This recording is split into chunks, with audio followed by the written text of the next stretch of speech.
So guys, meron nagtanong, sabi niya, Coach, paano po ba depensahan yung mas matangkad sa'yo, no? So, when we talk about defense, hindi yun about sa matangkad or hindi, no? Kapag sinabi kasi nating depensa, kailangan mo mapagawa sa kalaban mo yung mga hindi siya sanay or yung mga weakness niya. Like for example, yung kalaban mong matangkad, wala namang shooting, okay?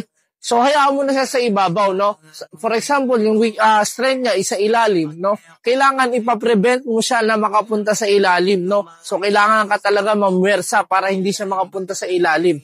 So, ang kailangan mong gawin, palaruin siya through his weakness. Like, for example, mahina siya mag-dribble. So, padribulin mo siya, depensahan mo siya habang nag-dribble. So, sa ganung paraan, magiging magaling kang tignan na defender. Bakit? Kasi pinapalaro mo siya yung kalaban mo dun sa mahina siya.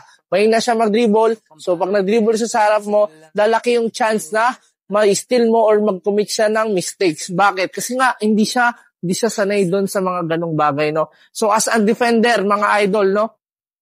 Kailangan mo na palaruin siya through his weakness, no? So, by percentage lang yung nangyari. Like, for example, malakas siya sa layup, malakas siya sa drive, no?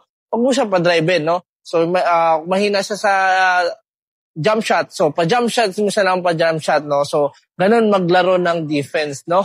So, yun. Kaya kung nakikita mo rin na yung kalaban mo, yung big man, mahina sa katawanan, ikaw malakas, edi katawan mo ng katawan, no? So, pag magdidepensa ka, kailangan laruin mo siya doon sa weakness niya, wag sa strength niya. I-prevent mo na magawa yung strength niya, and kailangan mapalaro mo siya through his weakness. So, yung tip ko sa inyo, idol, para maging magaling kayo na defender.